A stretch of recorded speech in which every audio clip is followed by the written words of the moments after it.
morning, everybody. Happy Mondays. Welcome to the news agenda with me, Fleet Street Fox. And today I'm joined by my fellow Mirror columnist, Darren Lewis. Morning, Darren. Morning. Very good morning to you. How are you doing? Fine, thank you. Now, this is the People's Paper Review, so get into the comments, ask us your questions. We'll do our best to answer them for you. Those of you listening on podcast will just have to go back under the duvet for the rest of the day and hope it goes away.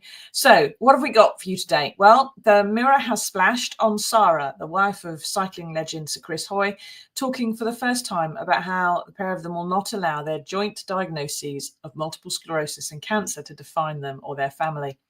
There's more on that very moving interview in the paper today. I recommend searching out and reading it. But there's only one story in town this week, really, for us, and it's cutbacks of various sorts. And on page 2 is a sign of the effect of what happens when central government cuts your spending. Local government just raises local taxes, right? So although they say they're cutting stuff and giving you something back, it usually comes out of a different pocket instead. Darren, can you take us through this a bit? What do we know is going to be happening? This is a story from the Daily Mirror's political editor, Lizzie Buchan. It's basically going to affect you, Susie, me, and the majority of our viewers who are watching. Lizzie says almost every authority has gone for the highest rise in council tax that they're allowed to make without having to ask for special permission from the government, or without having to consult us as residents up and down the country. And what that's going to mean for us is that most of our households across England are going to be hit hard, as you can see from the page, the headline on the page and the intro, by the maximum council tax hikes for a third year in a row. And what she's done, she's broken it down further, and she says some 88% of the 153 town halls across the country are going to impose a 4.99% increase in April. Now, that's the highest rise that they're allowed, as I was saying before, without having to trigger a local referendum or having to go and ask for the government to say yes. It's a deliberate strategy. They're going to do what they can to push up what they can get away with. She goes a bit further. She says 68% of the councils hiking the bills to the highest levels for a third year. They're doing it to pay for services like bin collections, like the police, and all of the things that some would say, take for granted.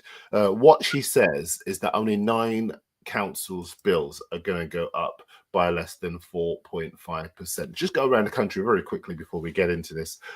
She says all 24 top tier councils in the Northwest are pushing up their bills up to the limit for the next year, except for Warrington. Apparently that's going to go up by just a little bit less, 4.98. All 20 councils in the Southeast, they've approved an increase of 4.99 or more, including a permitted 8.99% rise in Windsor and Maidenhead.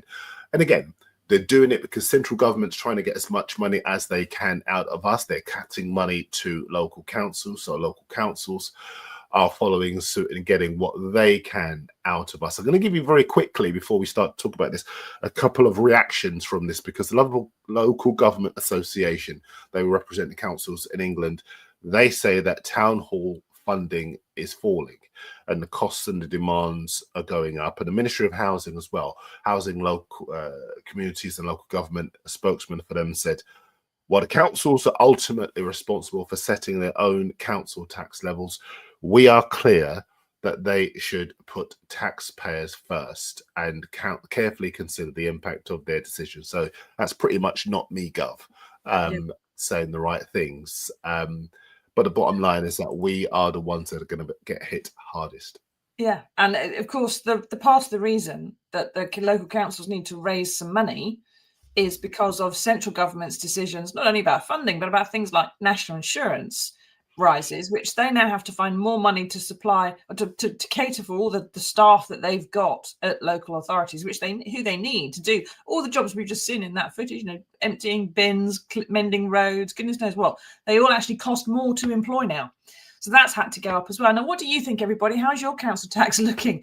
It's interesting there, Darren, that you said the various councils have had their council tax go up. Is there anything in any of that Lizzie said there that anyone's got a council tax going down? Has anyone ever witnessed council tax going down? Well, quite. And when it comes to the local government elections, I think that is something that a lot of people are going to bear in mind. Look, in the interest of being balanced, Susie, and constructive, I do want to talk about some of the things that the money goes to: social care, education, transport, libraries, although I think all too few of us do go to libraries, public health, major infrastructure planning, and like I say, managing the waste. But I just think that they are always putting their hands in the pockets of the electorate to whom they make so many promises when it comes to wanting to take power. And I think, as you've been saying off camera, not many of us had this kind of thing on our bingo card when we thought about a Labour government coming in and ending the corruption, the self-serving nature of the previous government, and all of the things that we had been so vehemently against during the last 14 years. None of us had this kind of thing on our bingo card, and a lot of people, it has to be said, are seeing what is happening with foreign policy and money going to Ukraine, and they're joining dots. And obviously money is ring-fenced, to be clear, but a lot of people are seeing it as the government balancing the books on the backs of the people with least money. We'll get to the people with a lot of healthcare concerns and special needs concerns as well. But a lot of people are unhappy with the fact that, again, they're being asked to pay what will be an average of £100 or so more. Why should that be the case? I'm totally on board with the concerns that they have. Very sticky time for a lot of people. So, Richard says councils are responding to equal pay claims should have had access to non-council funding to level those up. This is places like Birmingham, where they're making massive cuts. They didn't pay women equally. They had those claims they had to deal with. It lasted for a long time. They're in the hole for billions, and now they're making massive cuts, which means lots of Birmingham's bins aren't being emptied for weeks at a time. Instead, it suited the last government to make Labour look spendthrifty. Now, I got my council tax bill last week. How did you get yours, everybody? Have you had yours? Has it gone up? How does it look? Now, yes, it's gone up for me. It's gone up every year for the 10 years I've lived in this house, because I thought we had a long period of Tory government in which they cut central spending and left it up to local councils to fund things like roads and social care, the costs of which are always growing. But now it seems it's Labour doing it. There hasn't really been any change from having a change of government, if you see what I mean. I mean, Darren, this is a tax that isn't related to your cash position. It's linked to the value of your home, which of course can go up without any effort or increase in salary on your part. A lot of people who own homes are hoping for that to some extent, but it also applies if you can only afford to rent as well. It applies to people on various benefits as well. They've only ever gone up, council tax. Is there a point at which you think people are going to actually start to join the dots on this? Or because this is local councils, central government always gets away with it because they're never seen as the ultimate cause of this? I mean, this is happening in the northwest in the Labour area, and in the southeast here in conservative areas. It's not affecting people on a political basis. It's just blanket, isn't it? It is. And I'm old enough to remember the poll tax riots when ordinary people just had enough and took their frustrations out onto the streets. And given that the government, and at that time it was a Tory government, and we never thought something like this could happen under a Labour government, and given the promises that had been made and the way in which they framed themselves as being fiscally prudent, as being on our side, basically, and now we are getting to a point where ordinary people are at the end of their tether. Now, I hope, and I have to say, I reference poll tax riots, but very clearly, I hope that is not something that ends up happening, and it's certainly not something that I endorse. But we have to acknowledge that the frustration levels of people who are working to make ends meet are going up. Now, again, all the way through this, I want to kind of try to balance what I'm saying with some of the facts as well. We know that the council tax payments only make up around about a third of the county council budget, and the rest of that comes from stuff like the government grants, the business rates, rent and parking charges, which, let's not kid ourselves, councils are not slow in imposing when they can. And they're also saying, the councils, that the demand for social care is just putting so much pressure on their budgets. But as you were saying earlier on, they get a lot of money from local government, and there are lots of councils who aren't necessarily using that money wisely. Yeah, so then we'll get on to that. The suggestion of fraud and waste in the system is one of the things that the government's talking about a lot. But, this is basically central government, quitting, not taking responsibility for things, letting someone else take the political blame for their own financial choices to some extent. So local authorities, for example, they have a duty to provide social care, which is for people who have just difficulty working and living and stuff and staying at home, people who may need home help visiting, people who may need carers, people who can be very young sometimes, and people who can be in their later years as well. They've got a legal duty to provide that care. But some of them have to provide more than others because of the demographics of their area. Bournemouth has a higher, older population than, I don't know, Runcorn, I suppose. And to do that, it means cutting libraries, road mending, or bin collections, which they also have legal duties to perform. But they have to kind of weigh up what they're doing. Now, Darren, I have called often for a national care service to take the weight off the NHS, provide some central funding for something which is increasingly important. We are having an ageing population. More and more of us in our later years have just a huge raft of chronic conditions that become incurable, and just you end up living with things that would have killed you a few years ago, but you just end up with quite a lot of those. And provide central funding, taxation for dealing with that. It might bring down local bills, maybe even allow local money to go to local services. Wouldn't that be amazing? Is that a solution? Is it one anyone else is going to arrive at? Or is it, like you suggested there's a problem with waste in the system? Or, I don't know, agency social care staff, the fact that so many local councils are not run by financial geniuses, that all these budgets are signed off, and the same as the ones in central government, to be fair, by people who just wanted to get elected for whatever reason, but this isn't necessarily their ballpark. Yeah, I mean, listen, all of that sounds a lot like common sense, which actually it seems as though well, I was about to say, it seemed as though Labour had that common sense when they were trying to get elected, and then suddenly they get into power and it's all gone out of the window, and all that kind of clear-eyed thinking doesn't seem to exist. And instead, it's just one thing after another. Either they're taking services away from us, either they're reneging on promises that they're made to us, or they're clobbering us with tax rises that we cannot afford to meet. And and I know we're going to talk in a second about the NHS, but yeah, I mean, a national care service to address the problems that we have known have existed for quite some time, that I've come on here, and the two of us, we've ripped the Tories to shreds over because they've been so heartless and seemingly so callous. And yet we're having very similar kinds of conversations about Labour. Now, it has to be said that obviously within the Labour Party are lots of people who are not on board with all of these impositions on ordinary people who are prepared, MPs who are prepared to stay true to their principles and have been very vocal about that, because they want to stick to those common sense ideas. But in general, we seem to be on a programme for which the government could be forced to examine themselves when it comes round to people exercising their right to vote at the ballot box. Yeah, we'll have to see how things pan out. I need to move on to that bit now. So on to the main story of the day, really. Wes Streeting, the Health Secretary, has laid out his plans for cutting some parts of the NHS by as much as 50%. Now, it's not frontline medical stuff. This is backroom stuff. But, Darren, these details came out during the weekend, a series of interviews that he did on the Sunday broadcast round and so on. Can you take us through a bit what he thinks the problem is and where these cuts are going to fall? Yeah, so Lizzie Buchan, she's been busy, actually, to be fair to her. She's been breaking down. I hope she's got a day off today. She's worked all weekend.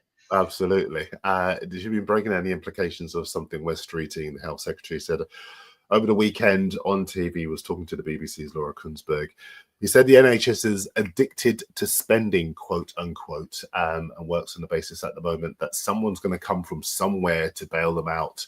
And as we know, it's kind of on the back of the decision last week to scrap NHS England, which is going to change massively the way that the health service is being run. That's going to be swallowed up by the Department of Health and Social Care. And what is going to happen instead is that there'll be bodies called integrated care boards, which are going to be regional bodies overseeing the NHS Trust. They are the ones that are going to be ordered to make cuts of around 50%. And the reason for that is that Wes says that he's been given financial plans which are looking at an overspend of between 5 and 6 billion pounds before the new financial year had even begun. So he said, look, we got to do something about this. It's absolutely ridiculous. There's a lot of what Wes said that I actually agree with. There's a little bit that I disagree with, and I'll get to that in a second, but I'm going to quote him because he said, I'm responsible for an NHS that can't see an ambulance arrive on time. I'm responsible for an NHS where people can't always get a GP appointment when they need one. I'm also responsible for an NHS where NHS dentistry is barely existent in some parts of the country. All of that, totally agree with. And we've done a lot in the Daily Mirror about that, highlighting the extent of the problem and talking to real people about it. So he says, there's a fundamental problem that I need to fix. And I think, just very quickly, Susie, he's right to call it as he sees it. To be fair to him as well, he says that he's going after the bureaucracy, not the people who work for it. The only issue I have with that is that if you're going to scrap an NHS England, then many of the people who work for it are going to lose those jobs. Yeah, and it's always, and this happens in every institution, in every organisation. I've seen it in every newspaper I've ever worked at, and I know that our viewers will have seen this in their own businesses that they've worked at as well. Whenever the axe falls, it always falls on the bottom tiers of people. It always falls on the foot soldiers. Yeah. And the people who make the decisions about where the axe falls generally just get shuffled sideways. And they're usually, because they're the ones who are making the decision. You never decide to act yourself. If they ask the foot soldiers where they think, in the NHS, where they think the axe should fall, my mum, who used to be an NHS receptionist, would say, well, the managers, because they're not doing anything. And it's us who are always on the front line who are doing this stuff. Now, I'd love to know from our viewers, where do you think, really, the axe should fall in the NHS? Wes Streeting thinks bureaucracy is just spending too much. Now, here is a little clip of Keir Starmer making an announcement that I think we all saw probably last week. I don't see why decisions about £200 billion of taxpayer money on something as fundamental to our security as the NHS should be taken by an arm's length body, NHS England. And I can't, in all honesty, explain to the British people why they should spend their money on 2 layers of bureaucracy. That money could and should be spent on nurses, doctors, operation, GP appointments. So today I can announce we're going to cut bureaucracy across the state, focus government on the priorities of working people, shift money to the front line. So I'm bringing management of the NHS back into democratic control by abolishing the arm's length body NHS England. So that's, the same kind of thing that Wes Streeting's been talking about. It's the bureaucracy that's the problem. Things are being decided away from democratic control, away from politicians. It's been outsourced, that needs to come in-house. But I can remember, I'm old enough to remember 2012 and the Lansley reforms, when things like NHS England, I'm not quite sure when that got set up, but I think it's probably about then, that, it was taken out of the health service so that it was more independent and autonomous, and also because it saved money. Yeah, no, Cost. listen, So you're absolutely you save right. money. And now apparently it's a huge expense. We've got to take it back into the health service again, which interestingly is called the Department of Health and Social Care. We don't have a social care service. What the hell is going on? Now, we've got, the NHS England is the biggest quango in Europe. They've gone and abolished it. There's more apparently is in the firing line. That 50% that's aimed at integrated care boards, as you suggested, Darren, is oversee local NHS trusts. Presumably, if you cut that by 50%, there is less integrated care. And one of the problems we've got with the NHS is getting people out of hospital and into social care because it's not integrated because we don't have a national care service. Darren, I don't doubt there are a lot of people who are, I'll try and calm down now, but there are lots of people watching this, and it happens every time. They'll say, there's too many managers. There's too many bureaucrats in the NHS. They're not as important as doctors. We just saw the Prime Minister there talking about doctors, nurses, GP appointments. Like, that's all that matters, except one doctor might care for a dozen patients at the same time, but it takes a dozen managers to make sure your bed is clean, the bedding's changed, the food is nutritious, the staff are there to provide it all. There is a place for you to go home to, which ward you're going to go to next, that your medical records are accessible and properly kept, that the computers work, the machines are serviced, the floor is cleaned. There are far more non-medical people in the NHS than medical people because you don't want nurses having to stop what they're doing to frigging do all that stuff. Excuse my language. You want them to do the nursing. So you have to have other people to do these other bits. And that's without, for example, receptionists, you aren't getting seen. Without the person to buy the mop and buy the soap and recruit the cleaner and provide HR support for the cleaning teams and sort out their pensions and count their wages and all that kind of stuff, the floor isn't clean. And then it doesn't matter that the brain surgeon has cut your tumour out. You're going to die anyway from an infection because you're in a filthy, horrible, mucky hospital. It's so important to have a degree of management and all this stuff, around the hospital. And there comes a point where things can't be cut anymore. Or what you're cutting, you've got 1,000 doctors, but there's literally nothing else in the hospital and you're still not saving lives. Is Wes Streeting right to identify some of these bodies as the problem? They're just too much of this stuff, too many layers, and we could cut some of it out and not really affect, or perhaps, improve frontline care, or is it something else? Well, actually, listen, you're right. NHS England's been in charge, of running on the NHS since 2012, and it's a mess.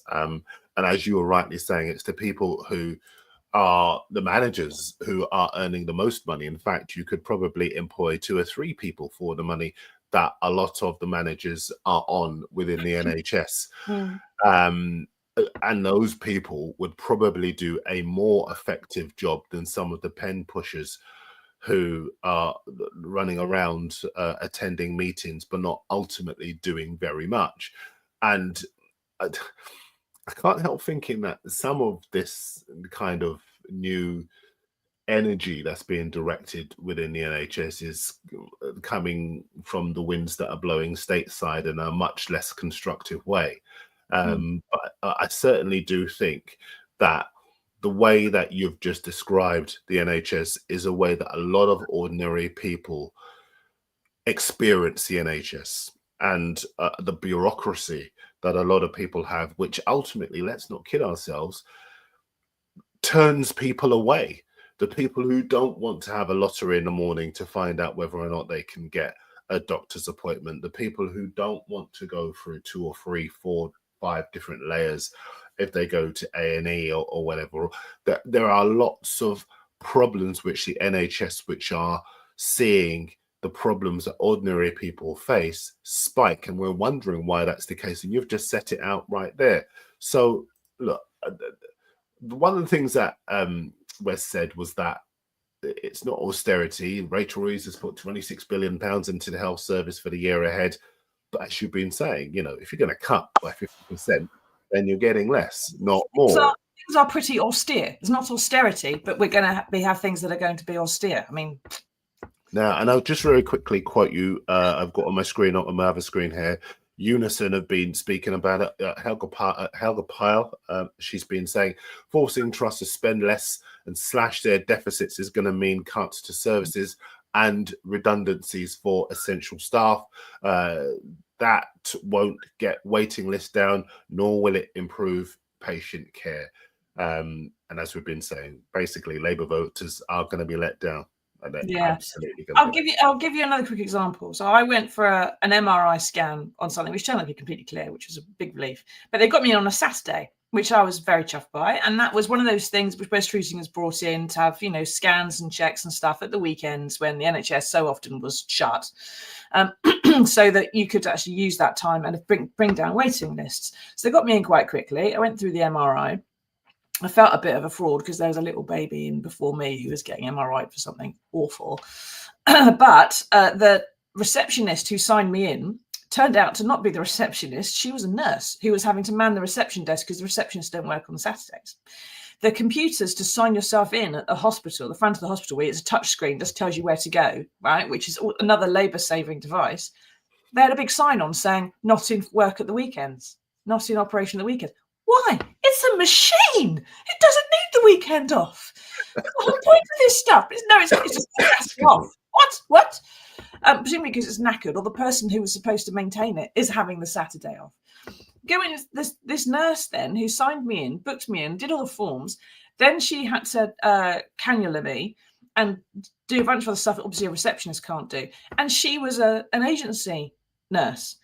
There were porters who were working, and there were other staff nurses who were working, and she will have earned, or she won't have earned it necessarily, but the agency that has employed her will have been paid about 3 times what all the other nurses were earning for that hour, because it was more important. She will get a chunk of it, but the agency, that private company, is screaming loads of money off the NHS just so they can run this scanner. You don't have one patient through every 45 minutes over the weekend. And again, it's important to have that. But I mean, have the machines on and have the staff in there and talk to the unions about getting them to work 7 days a week. Because, well, not 7 days, but to have a 7-day operation. So people are on 4 off or whatever. And actually make it run properly and stop all this private agency business, which is sucking money out of everywhere. I'm glad I didn't mishear you just a second ago. I think as far as a lot of the people who are in these ministerial positions, in these cabinet positions, I should say, the idea wasn't it, that they would understand what we're going through. Angela Rayner, Deputy Prime Minister, ordinary girl next door, Wes Streeting, he's had his own problems with he's had his own experience with the health service, having had kidney cancer before and come through it. And so the idea is that he knows what we as ordinary people are going through. But actually, the way that they're operating is the opposite. And there will be so many people who will have had a similar experience to you, where they go to hospitals and they see equipment not being used. They see areas where there is a lack of where it's just not happening. Why do I have to wait? Why do I have to wait 3 weeks? Why do I have to wait 2 months? Why can't I do it now? What's that doing sitting there? Why can't there will be so many people who can identify totally with what you were saying. Before you move on, I know you've got to move on, but I do just want to mention something very quickly that Wes Streeting said yesterday. He was talking to the BBC's Laura Kunsberg. That really did concern me, because he said that there's an overdiagnosis of mental health conditions with too many people being written off. And it really did set my antenna off, actually, because I think, well, no, there are millions of people in this country living with mental health conditions. I know this is a side issue, but it's also really important.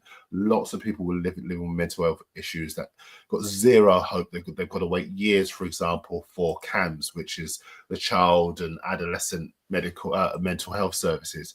For support from organizations like that. There are thousands of young people with conditions like ADHD who end up in pupil referral units, and they get thrown out of school when actually they could get the medication that they so badly need to ensure that their educational experience is a productive one. There are adults even in the workplace. And I've seen so many tales of adults who get to understand their ADHD diagnosis and are able to have a much more productive working life if they can get the support they need sooner. And I just think, I just feel, Susan, that understanding of neurodiversity from a health service minister, health secretary, is so poor because the provision for people with neurodiversity is scandalously low. Yeah. And I just think we've kind of played into that right-wing demonization of anyone who isn't working being shirkers or lazy or work shy instead of having real problems. Yeah, and also that if they're not working, then that's their fault, as opposed to the fact that employers do not generally employ someone who says, well, I've got ADHD, I've got chronic anxiety, I have epilepsy, I have this, I'm dealing with cancer, I've got multiple sclerosis, I've got rheumatoid arthritis. They go, okay, fine, we'll have the other guy. And that's it. Yeah. You can't get employed. So, and what Wes was talking about there was overdiagnosis of these things. He didn't say they're not getting the right help. He didn't say it's quite possible to have those things and still be a fully functioning member of society and perfectly valuable and pay your taxes as well and work and earn if you just get the chance. He's just saying they're overdiagnosed. Well, it's that diagnosis that helps you to give the answers. So not necessarily the case. Now, tomorrow, last cuts thing we need to talk about. Tomorrow, Work and Pensions Secretary Liz Kendall is going to stand up to announce welfare reforms. There's been a lot of kite flying over the past week about cuts to personal independence payments, which I think we were talking about last week. But we now understand that's not going to go ahead. The Cabinet was quite surprised by the extent of the backlash in the party. It may have just been done to make the actual cuts that are coming seem less bad. But that seems to be where we are. But we are perhaps talking about benefit freezes, things like universal credit and PIP maybe not rising up in line with inflation, things like that. Who knows? Now, Starmer is basically weighing up the political cost of doing all these things, the harm to party unity, the damage to his Labour's reputation, against the political harm he sees of not getting the economy on its feet, not growing the economy and not making money for the country kind of thing. But you've got Andy Burnham today is writing about how this is just not acceptable. Diane Abbott has been on the airwaves banging on about it. Even new MPs who are completely starstruck by being in power have been muttering and talking about, rebelling about against this. He can force it through no matter what. He's got a massive majority. So he can lose 100 MPs and still get it through. Is Starmer right to think that the political cost of doing it is not as great as the political cost of not doing this? No. And can he afford to do it? Is he going to pay the price in the long term? I think he will. And you know what worries me the most? I don't want to go too much off on a tangent, but if Labour lose power, you'll have seen across the newspapers today, Dominic Cummings trying to woo, if you like, Nigel Farage, and because he believes reform will be the coming force. We've got the local elections coming up in a couple of months' time after Mike Amesbury's late night out. And I just think the implications for if voters turn their backs on Labour, Nisreen Malik wrote a terrific piece. Actually, it's in one of the other papers, but in The Guardian, it's worth having a look at, are dire, because there is a real complacency and a real taking of voters for granted around issues just like this. And when people are having to endure nightmares day to day, both in terms of the money they're losing from their pockets, from their experience with the health service, and all the other day-to-day things that really do affect their lives, they will basically react at the ballot box. And so I think that Keir Starmer's making a he's taken a lot of people for granted, and I think that might well come back to roost for him. Yeah. Now, I'm interested to know what you think about this, everybody. How are you feeling about these proposed suggested and cuts? Chris says a barrier between patients and their doctors has been created in doctor surgeries up and down the country. They've automated systems that don't work in practice. The waiting time for an appointment is ridiculous. And part of that, Chris, as well, is the bureaucracy that's been put on GPs from above that say they've got to spend, so many extra minutes for every single consultation filling in umpty-tumpty forms, and also that they've got to spend a day or day and a half a week doing training and retraining and all this kind of stuff, which means your surgery gets shut down. Then you've got the national insurance costs on top of everything, which means GPs often can't afford to pay the staff to run the place. It's a bit strange. Steve says ultimately doctors can only see so many patients in a day. Surgeons can only carry out so many operations. We need more hospitals and the staff to run them. It was interesting that that time I went to the MRI, I think every single member of staff that I saw was not English born and bred. They were speaking with accents from elsewhere in the world, and they were generally not European. They were from somewhere else. And I think a few years ago in the NHS, a lot of the staff you saw were Polish or Dutch or French. They were from within Europe, but after Brexit, of course, they've come from further afield. So people are recruiting, but again, there's huge expenses to recruit staff in foreign countries. Richard says, I had private medical insurance, decided to try it when my daughter got glandular fever. The big name provider gave us a page of numbers to call, and none of them are relevant to the condition. The whole thing was awful. We'll have to see how this kind of all pans out. But I mean, we'll have to just find out what happens really with the NHS and cuts and everything else. But I suspect there's going to be some very big splits in the Labour Party, which are going to be unhealable. And that's probably going to cause some problems further down the road for kids. Can I just to add to that? I mean, those people who are vocal about their concerns around this, they're going to be seen as troublemakers and recalcitrant and flies in the ointment. But actually, there's an argument. So I'm just wrecking the place around me. Forgive me. But actually, they're the people who really are doing their jobs and representing the people as they promised to do. You cannot have a situation where you say one thing as you bid to take office, gain power, win the trust of the electorate, and then when you get into power, you railroad through a set of measures that impact people negatively in terms of their daily lives, but cheerlead because you're giving money to Ukraine. Yes, everyone is clearly concerned about the situation over there, but what we've seen over the last 24, 72 hours is real concern. Well, way longer than that, but obviously being articulated is real concern over what is almost like a dark cloud over ordinary people, over the health service and a variety of other measures. And I think this council tax story isn't going anywhere anytime soon. No, council tax and cuts and everything else is going to very much be the order of the day. Now, one thing that we have heard is that there's a suggestion in Sunday papers that one of the things that's going to soften the benefit cuts will be something called a right to try, which means that disabled people will be able to try work for a bit without losing their benefits. It's supposed to be a way to encourage them into work. Of course, if there's no damn reason for an employer to actually recruit someone who has a difference or disability about them, that's not going to happen. They're not going to get the right to try. The simple thing to do is just to give like a national insurance rebate if you have someone who is disabled on your staff, right? Or give people a quota, say 5% of your staff need to have, tick a box that says they've got a disability of some sort. Because I've got epilepsy, and if I went for a job against someone else who does not have epilepsy, regardless of how qualified I or they are, I get you now, they're probably going to get asked for an interview and I'm not. They're probably going to get the job and I don't. Simple as that. And I'm sure there are lots of people watching this who've got similar problems or chronic conditions going, yeah, well, that's life.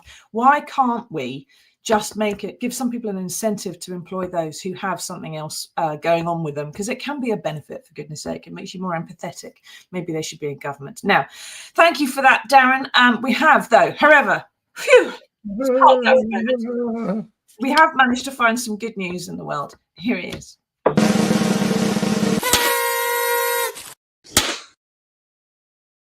Now, of course, there's only one bit of good news today. And as a fair weather Liverpool supporter, it is my great pleasure to announce that we have taken pity on Newcastle United and allowed the Magpies to win some silver for the first time in 56 years. Yes, celebrations at Wembley and on Tyneside yesterday as they won something called the Carabao Cup, which no one else really knew existed, but they seemed very happy to have it.